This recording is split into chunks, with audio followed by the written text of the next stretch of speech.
Hello दोस्तों, कैसे हो आप लोग। हम लोग चर्चा कर रहे हैं भारत के भौतिक प्रदेश का एक टॉपिक, जिसमें विशेष रूप से भारत के भूगोल में एक टॉपिक की बात कर रहे हैं जिसका नाम है भारत का भौतिक प्रदेश। और भारत के भौतिक प्रदेश में स्पेशली हम लोग बात कर रहे हैं उत्तरी मैदान की। तो उत्तर का जो विशाल मैदान है उसके विषय में चर्चा हम लोग कर रहे हैं। और उत्तर के विशाल मैदान का आज करने वाले हैं प्रादेशिक वर्गीकरण। तो चलिए शुरू करते हैं। यहाँ पे देखिए आप लोग, सबसे पहले हम बात करें तो बात करनी है हमको किसकी, उत्तरी विशाल मैदान। किसकी बात कर रहे हैं, उत्तरी विशाल मैदान के विषय में हम लोग चर्चा कर रहे हैं। और इसी उत्तरी विशाल मैदान के विषय में चर्चा करें तो इसका आज हम वर्गीकरण करेंगे प्रादेशिक वर्गीकरण। उत्तर के विशाल मैदान का प्रादेशिक वर्गीकरण। और प्रादेशिक वर्गीकरण के विषय में अगर हम चर्चा करें तो इसको हम लोग कुछ भागों में डिवाइड कर सकते हैं। तो चलिए इसको विभाजित करते हैं उत्तर के विशाल मैदान को। तो देखिए यहाँ पे हम लोग सबसे पहले अगर बात करें तो एक हमारे पास हमें करना पड़ेगा यहाँ पे सिंधु का मैदान। कौन सा मैदान, सिंधु का मैदान। और इसी को क्या कह सकते हैं, पंजाब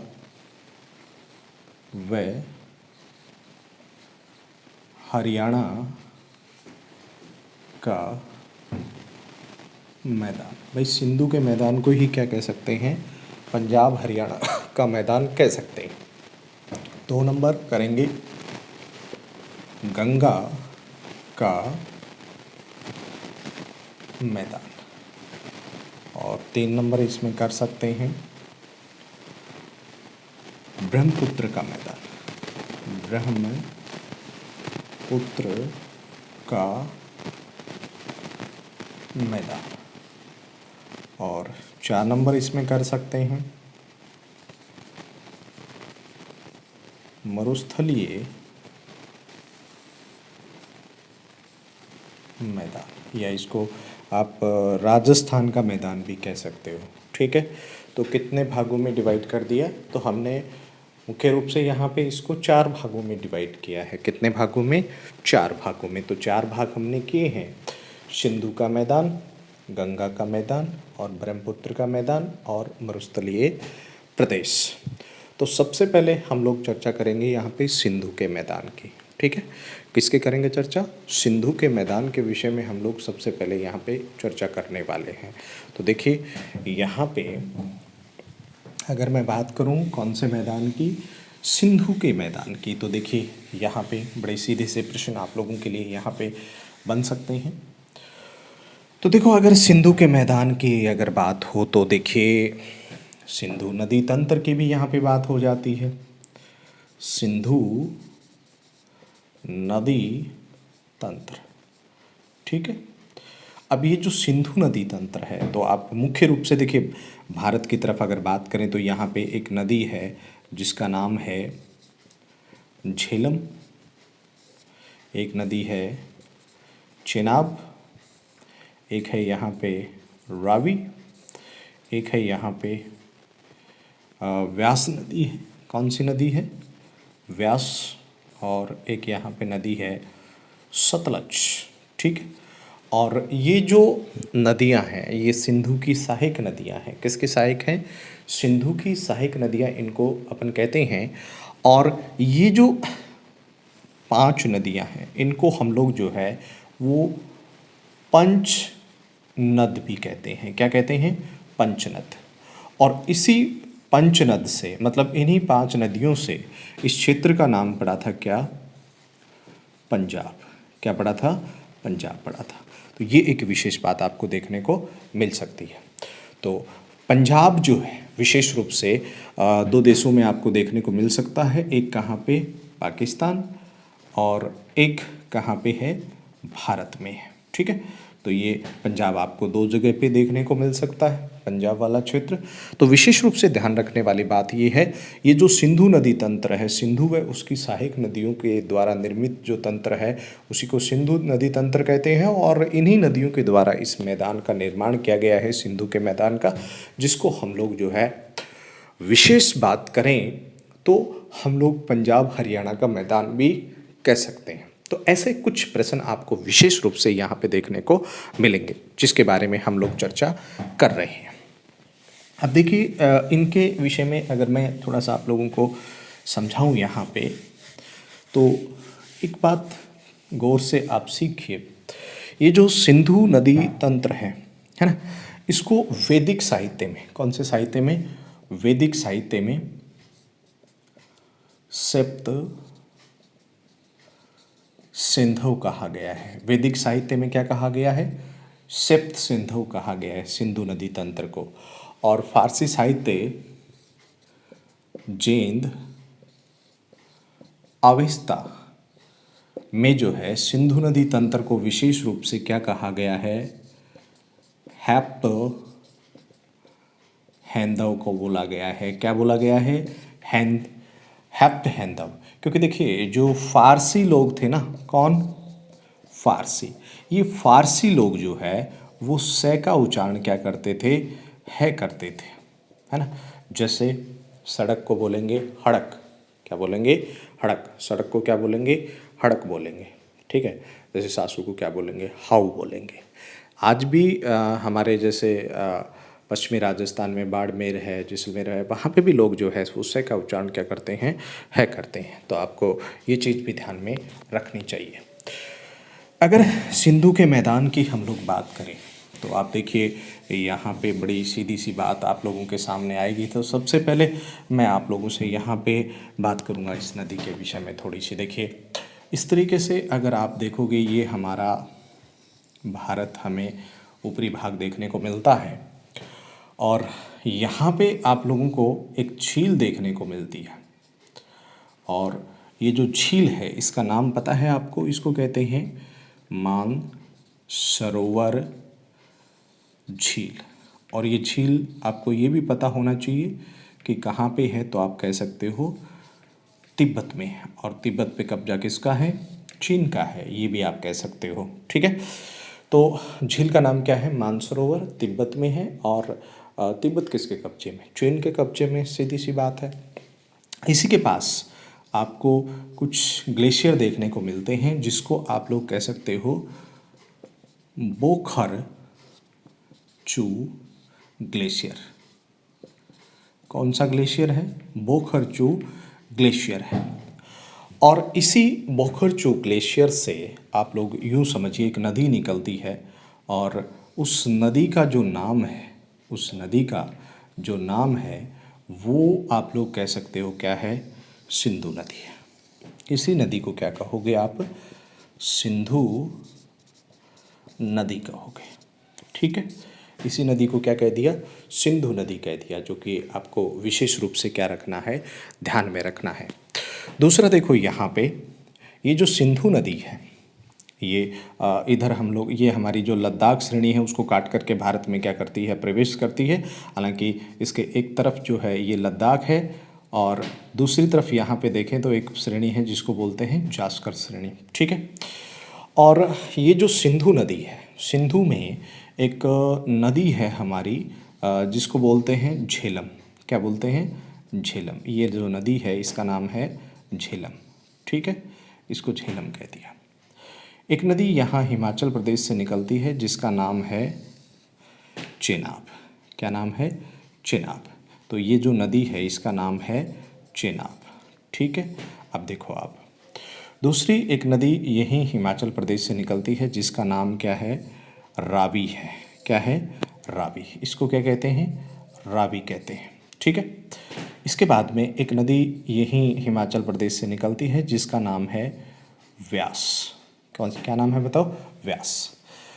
अब एक प्रश्न यहाँ पे और बनेगा, यहाँ से एक झील है जिसका नाम है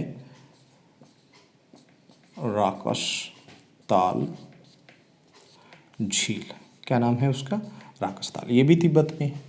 और यहाँ से एक नदी निकलती है, इसको भी हम लोग क्या कहते हैं, हमारी सतलज नदी कहते हैं। इसको क्या कहते हैं, सतलज नदी कहते हैं। ठीक है, क्या कहेंगे बताओ, सतलज नदी कहेंगे। तो आप देखो ये जो विशेष रूप से अगर हम बात करें इस तरीके से, यूँ समझिए आप लोग, यूँ अगर आप इसको समझना चाहो तो देखिए सीधा सा मैं आप लोगों से यहाँ पे कहूँ, इस तरीके से अगर हम लोग देखें तो क्या होता है कि ये जो क्षेत्र है, विशेष रूप से इस क्षेत्र की हम लोग बात करें तो देखिए यहाँ पे ये वाला, इधर ये वाला जो क्षेत्र है, तो यहाँ आप देखोगे तो ये इधर कौन है, इधर हम लोग कह सकते हैं कि भाई ये जो पाकिस्तान वाला क्षेत्र है, कौन सा क्षेत्र है, पाकिस्तान वाला क्षेत्र हमें देखने को मिलता है। तो ये पंजाब वाला क्षेत्र इधर भी है और भारत में भी है। और एक चीज़ और समझना आप लोग यहाँ पे, विशेष रूप से अगर मैं आप लोगों से यहाँ पे चर्चा करूँ तो आपको ये ध्यान में रखना है, यहाँ पे देखिए ये जो क्षेत्र है इसी को हम लोग क्या कहते हैं, एक उपजाऊ क्षेत्र है, सिंधु का मैदान कहते हैं। और इस मैदान की सबसे बड़ी विशेषता क्या है, यहाँ पे आपको कुछ दोआब क्षेत्र देखने को मिलते हैं। क्या मिलते हैं, दोआब क्षेत्र, दोआब, देखो यूँ समझो, दो आब ऐसे लिखा हुआ मिलता है, दोआब, 2+2 आब का मतलब सिंधी में क्या होता है, पानी होता है। क्या होता है, पानी। सिंधी लैंग्वेज में आपका मतलब क्या होता है, पानी होता है। तो दो नदियों के बीच का जो उपजाऊ क्षेत्र होता है उसी को क्या कहते हैं, दोआब कहते हैं। आप इसको यूँ समझिए, देखिए मैं बात करूँ यहाँ पे, इसको 1 नंबर दोआब, 2 नंबर, 3, 4 और 5 नंबर दोआब। तो देखो सबसे पहले यहाँ पे आप लोगों के लिए जो दोआब की अगर बात करो ना आप लोग, तो सबसे पहले जो दोआब आता है वो आता है सिंधु सागर। कौन सा है, सिंधु सागर। तो देखो बहुत ईजी है, एक नदी है जिसका नाम हम लोग क्या कह रहे हैं, सिंधु, है ना, और एक नदी है कौन सी, झेलम। तो सिंधु और झेलम के बीच का जो दोआब है उसको क्या कहते हैं, सिंधु सागर दोआब कहते हैं। तो आपको ये भी समझना है। 2 नंबर यहाँ पे अगर आप देखोगे तो देखो ये च है और ये झ है ना। तो आपको क्या करना है, चेज, दोआब का नाम है चेज। तो चेज जो है वो किसके बीच में है, तो आपको कहना है झेलम और नदी का नाम है चेनाब। क्या नाम है, चेनाब। फिर 3 नंबर अगर आप देखोगे तो ये च है और ये र है ना। तो देखो ध्यान रखना, र च ना, तो रचना किसके बीच है, चेनाब और रावी, है ना, ये समझना है। फिर देखो ये र है और ये व्यास है, तो व लगा लो, है ना। तो देखो इसमें बारी, तो बारी किसके बीच आएगा, तो आपको कहना है बारी किसके बीच आएगा, तो आपको कहना है, देखो एक तो नदी का नाम है रावी और एक का नाम क्या है, आपको कहना है व्यास, है ना, ये ध्यान में रख लेना। और 5वां जो दोआब है वो बनेगा आपका विस्त, या इसको बिस्त भी बोल देते हैं, बिस्त। तो ये किसके बीच है, तो कहना है व्यास और एक नदी है सतलज। तो देखो ध्यान रखने वाली बातें ये है यहाँ पे कि ये जो क्षेत्र है विशेष रूप से जो बिस्त दोआब है संपूर्ण रूप से भारत में है, संपूर्ण रूप से भारत में स्थित है। कहाँ स्थित है बताओ, ये संपूर्ण रूप से भारत में स्थित है। तो आपको ये चीज़ बहुत ही अच्छे तरीके से आप लोगों को ध्यान में रख लेनी है। तो सिंधु सागर दोआब किसके बीच में हो गया, सिंधु और झेलम। चेज, झेलम और चेनाब। रचना, चेनाब, रावी और बारी जो है रावी और व्यास। बिस्त जो है व्यास और सतलज, संपूर्ण रूप से भारत में स्थित है। कहाँ स्थित है, तो आप कह सकते हो कि ये संपूर्ण रूप से कहाँ स्थित है, भारत में स्थित है। तो ये एक सबसे बड़ी बात है, विस्त दोआब संपूर्ण रूप से भारत में है। तो ये आप लोग समझ सकते हो। दूसरा क्या होता है कि यहाँ पे कुछ प्रश्न बनते हैं हमारे लिए, कुछ आकृतियाँ विशेष रूप से देखने को मिलती हैं जिनमें आप कह सकते हो एक आकृति मिलती है धोरोस और एक मिलती है धांड, एक मिलती है बल्ब, या इसको धाया भी बोल देते हैं। क्या बोल देते हैं? धाया भी बोल देते हैं। तो देखो सीधा सा प्रश्न है, धोरोस किसको कहते हैं? यहाँ पाई जाने वाली गहरी संकीर्ण शुष्क जो घाटियाँ हैं उनको क्या कहते हैं? धोरोस कहते हैं। और अगर उन्हीं गहरी संकीर्ण शुष्क गर्तों में खारा जल भर जाता है तो उसको कहते हैं धांड। क्या कहते हैं? धांड, है ना। और धोरोस और धांड की वजह से खड़ी एक कगार नुमा एक भूमि विकसित होती है और ऐसी भूमि को क्या कहा जाता है? बल्फ या धाया भी कहा जाता है। तो ये हमारे पास जो मैदान है वो कौन सा मैदान है? तो आप कह सकते हो इसको हम लोग कहते हैं सिंधु का मैदान। किसका मैदान? सिंधु का मैदान। तो ये आप लोगों को समझ में आया होगा अच्छे तरीके से। तो आप लोग इसका स्क्रीनशॉट भी ले सकते हैं, बहुत ही अच्छे तरीके से आप इसको समझ सकते हैं। ठीक है, तो चलिए उसके बाद में अगला देखते हैं।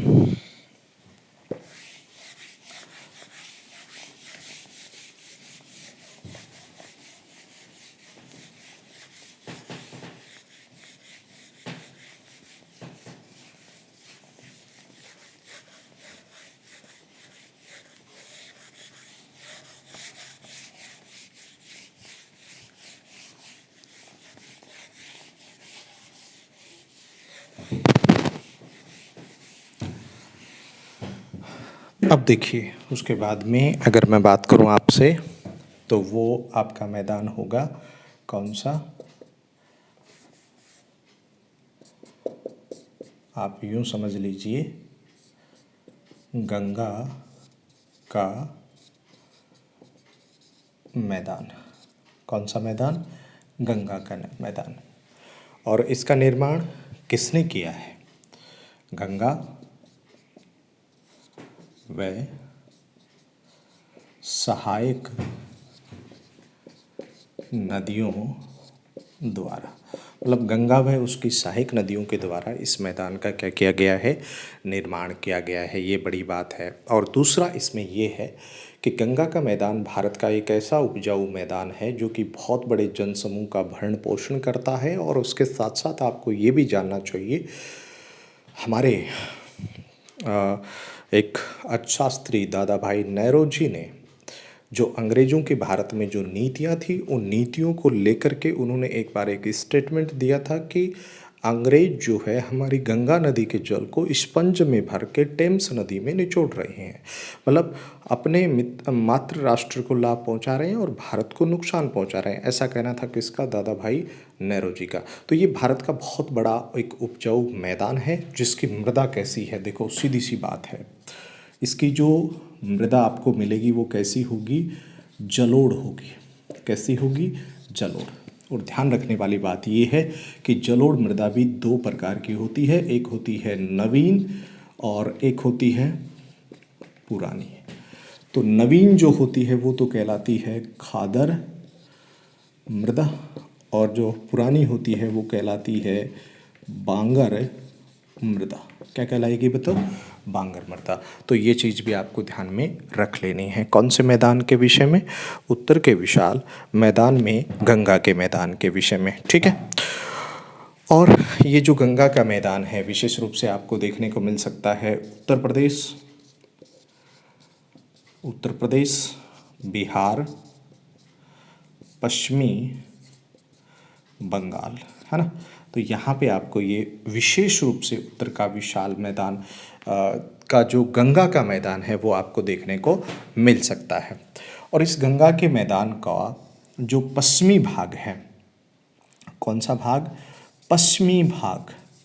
पश्चिमी भाग को रुहेलखंड का मैदान भी बोला जाता था और इसके पूर्वी भाग को जो है अवध का मैदान बोला जाता था। क्या बोला जाता था? अवध का मैदान। लेकिन भारतीय सर्वेक्षण विभाग द्वारा, किसके द्वारा? भारतीय सर्वेक्षण विभाग द्वारा इसको इस मैदान को कुछ भागों में डिवाइड किया है, तो उसको हमें देखना है। ठीक है, तो मुख्य रूप से उन्होंने इसको 3 भागों में डिवाइड किया, जिसके विषय में हम लोग चर्चा करेंगे। और आप देखिए यहाँ पे हम लोग बात करें भारतीय सर्वेक्षण विभाग के द्वारा जो वर्गीकरण इसका किया गया है, उसमें देखें सबसे पहले एक तो इसमें आता है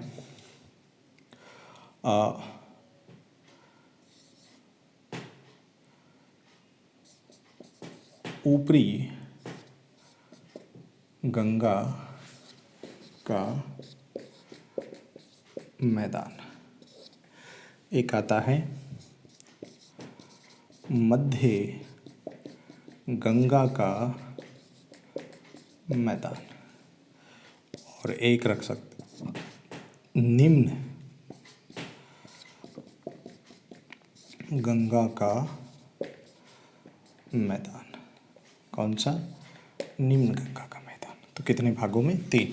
एक तो ऊपरी गंगा का मैदान, एक यहाँ पे मध्य गंगा का मैदान, और एक निम्न गंगा का मैदान। इसके विषय में हमें क्या करनी है?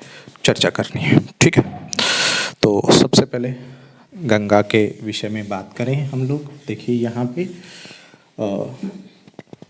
अगर बात की जाए इस तरीके से, हम लोग कहें कि ये हमारा जो भारत है इस तरीके से, और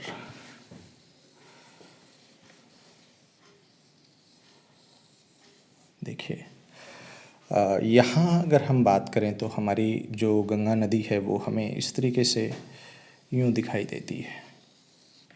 ठीक है, अब देखो ये जो मैदान है ना, अब आप इसमें आप कहते हैं कि यहाँ पे यूपी है, यहाँ बिहार है, यहाँ पश्चिमी बंगाल है। कौन है?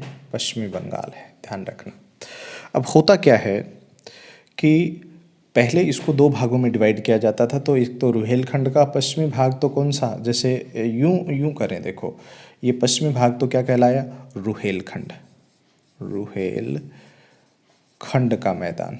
और ये पूर्वी भाग जो है वो कहलाया अवध का मैदान। क्या कहलाया बताओ? अवध का मैदान कहलाया। तो ये आपको विशेष रूप से इसमें ध्यान में रख लेना है। तो देखो यहाँ पे अगर हम लोग विशेष रूप से इसके विषय में चर्चा करें तो आपको क्या समझना है? सबसे पहले मैं बात करूँ आप लोगों से यहाँ पे, तो ऊपरी गंगा का मैदान, ऊपरी गंगा का मैदान है ना। तो ये मैदान जो है वो विशेष रूप से अगर हम लोग बात करेंगे तो ऊपरी गंगा का जो मैदान है, इस मैदान के विषय में बात करें तो ये आपके सामने आता है विशेष रूप से उत्तरी पश्चिमी यूपी का भाग शामिल होता है। पश्चिमी यूपी का भाग है, ठीक है, वो इसमें शामिल कर सकते हो। और ये हमारे जो प्रायद्वीपीय पठार का उत्तर है और हिमालय का दक्षिणी जो भाग है उसका पश्चिमी जो क्षेत्र है वहाँ पे आपको ये देखने को मिलेगा। तो यहाँ पे जो लगभग औसत वर्षा है वो लगभग अगर देखें तो 75 से 110 सेंटीमीटर के करीब हमें मिलती है। तो यहाँ पे जो कृषि होती है विशेष रूप से, तो आप कह सकते हो गेहूं का खाद्यान्न के रूप में अधिक उत्पादन यहाँ पे किया जाता है। तो ये एक विशेष बात आपको यहाँ पे देखने को मिल सकती है। दूसरा देखो इसमें क्या है, मध्य गंगा का मैदान, मध्य गंगा का मैदान। तो इसमें देखो इसका विस्तार आपको पूर्वी यूपी प्लस पश्चिमी बिहार का भाग इसमें शामिल होगा, है ना। खास करके अगर देखें कोसी है, गंडक है, गंडक, घाघरा, गोमती जैसी नदियाँ इस क्षेत्र में प्रवाहित होती हैं। और ये जो कोसी नदी है ना, इसको बिहार का शोक कहा जाता है। बिहार का शोक कहते हैं कौन सी नदी को? कोसी नदी को। ठीक है, तो देखो इस क्षेत्र में जो है ना, गेहूं और चावल की जो फसल है उसका मुख्य रूप से यहाँ पे क्या होता है? उत्पादन होता है। तो ये एक विशेष बात आपको यहाँ पे समझ लेनी चाहिए।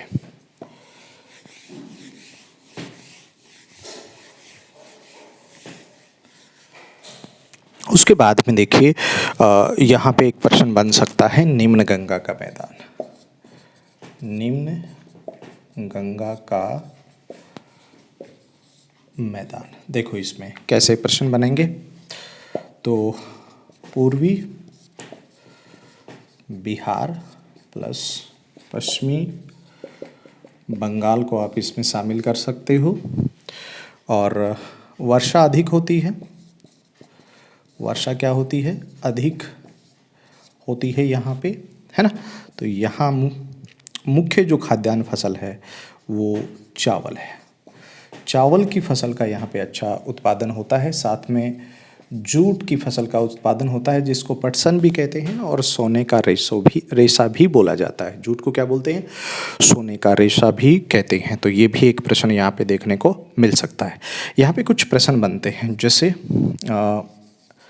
बिल, बारिंद और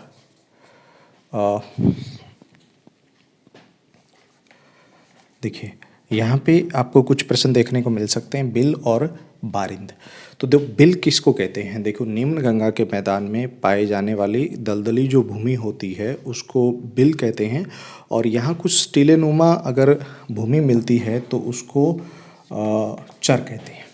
ठीक है, देखो क्या समझना है, जो दलदली भूमि है उसको बिल कहते हैं, और जो यहाँ निम्न गंगा के मैदान में टीले जैसी भूमि प्राप्त होती है उसको क्या कहते हैं? चर कहते हैं। बारिंद किसको कहते हैं? पश्चिमी बंगाल में पाए जाने वाले लेटेराइट निक्षेप को क्या कहा जाता है? बारिंद कहा जाता है, जो कि आपको ध्यान में रखना चाहिए। ठीक है, उसके बाद में देखिए गंगा का जो मैदान है वो हमने यहाँ पे देखा, बहुत ही उपजाऊ मैदान है। भारत के बहुत बड़े जनसमूह का ये क्या करता है? भरण पोषण करता है, जो कि आप लोगों को ध्यान में रखना चाहिए। दूसरा देखो,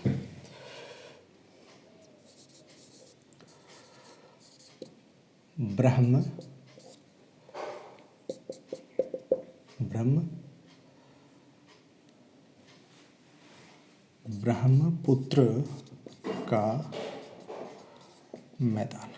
ठीक है, देखो सीधा सा समझो इस तरीके से, ये